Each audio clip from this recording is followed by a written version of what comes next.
मेरे साथ इस गरिमामयी कार्यक्रम में उपस्थित मेरे साथी मंत्री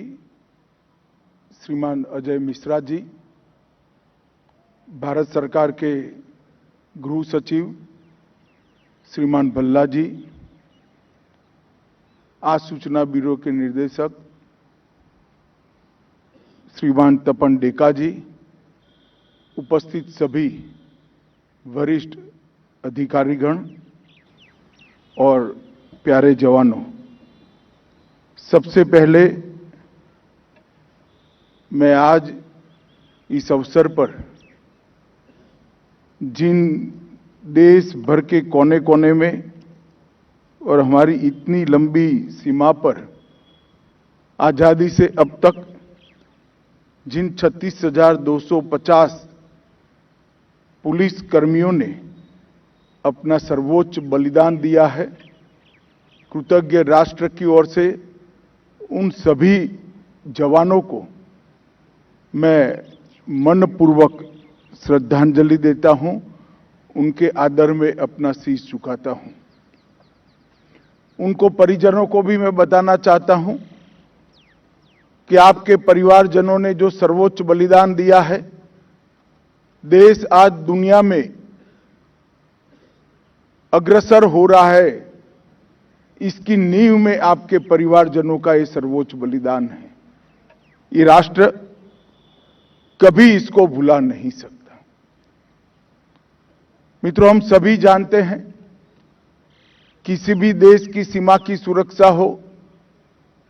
या आंतरिक सुरक्षा का मामला हो,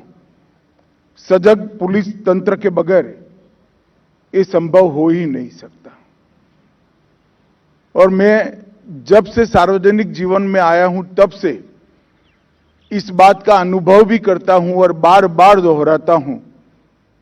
कि सभी सरकार के लिए, देश के लिए काम करने वाले सभी कर्मियों में सबसे कठिन अगर किसी की ड्यूटी है तो पुलिस के जवानों की होती। दिन हो या रात, ठंड हो या गर्मी, त्योहार हो या आम दिन, कभी पुलिस का जवान अपने परिवार के साथ ना दीपावली मना सकता है, ना ईद, ना होली। वो हमेशा रक्षाबंधन जैसे मौके पर भी सुचारू रूप से देश चले, इसके लिए ड्यूटी पर तैनात होता है। इतनी लंबी भू सीमा पर अपने जीवन के स्वर्णिम वर्ष परिवार से दूर रहकर, बच्चों से दूर रहकर, बूढ़े मां बाप से दूर रहकर देश की सीमाओं की सुरक्षा में निकालना और वीरता, शौर्य और बलिदान के साथ देश को सुरक्षित करना, चाहे आतंकवादियों से टक्कर लेनी हो, चाहे अपराध की रोकथाम करनी हो, चाहे विशाल भीड़ के सामने कानून और व्यवस्था की परिस्थिति को बनाए रखना हो, आपदाओं और दुर्घटनाओं में ढाल बनकर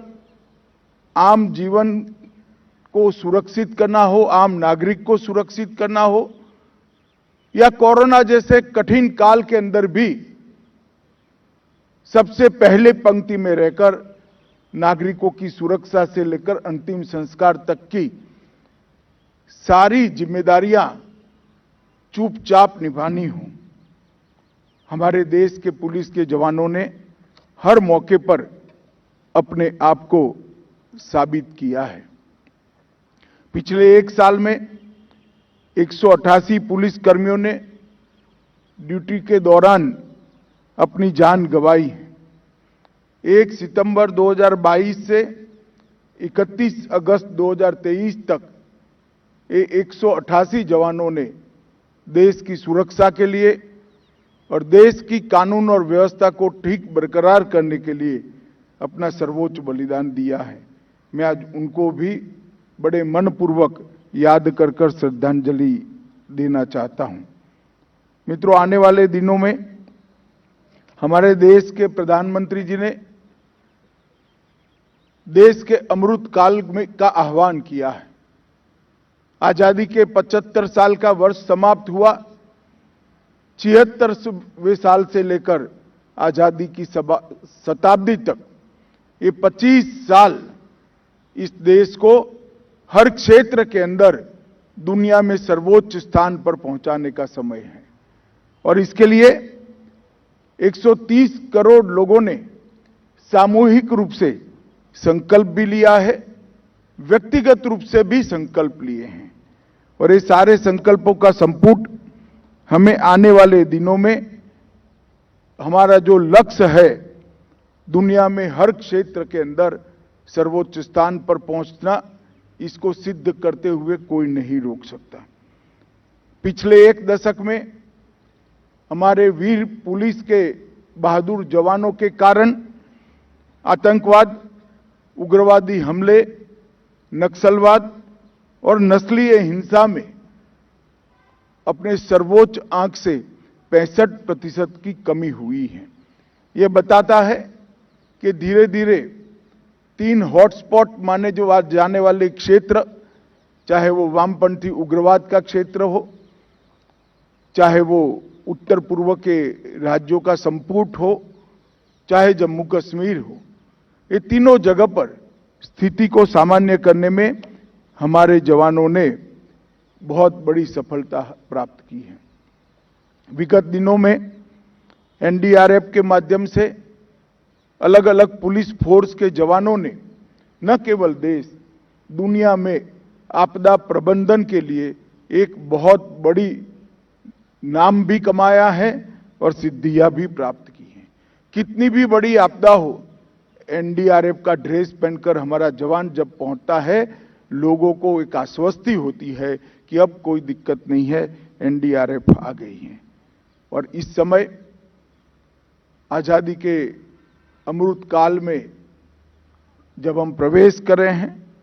भारत सरकार मोदी जी के नेतृत्व में 3 नए कानून लेकर आ रही हैं, जो हमारी क्रिमिनल जस्टिस सिस्टम को आमूल चूर रूप से बदलेंगे।